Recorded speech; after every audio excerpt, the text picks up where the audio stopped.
The flipped classroom or flipped learning is built on the premise that there are now a multitude of ways to deliver or for students to engage with course content aside from the traditional lecture.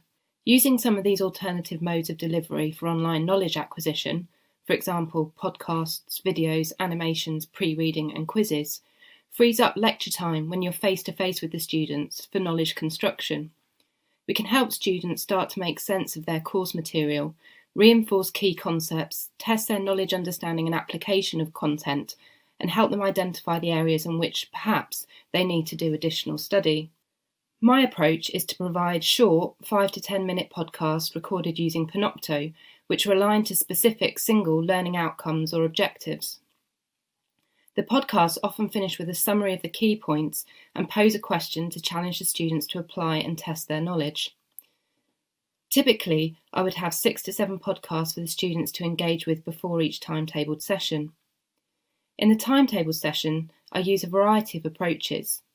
I discuss and explore the questions posed in the podcasts.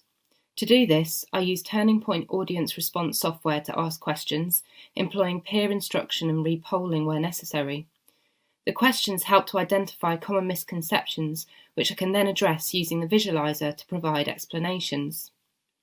I also use questions or worksheets which encourage students to collaborate in small groups to test and apply their knowledge and receive feedback on their learning. The challenge in making the flipped classroom successful is in communicating to the students the evidence underpinning the efficacy of the approach.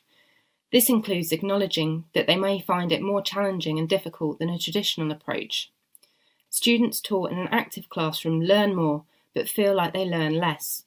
It is important to help students understand this. They may also perceive that the flipped classroom approach requires more time, so it's important to show students that it just changes the points at which they work independently and allows them to get personalised feedback on their own learning during the semester, when more support is close at hand, rather than during the revision period, when they are often not in the position to receive face-to-face feedback and support.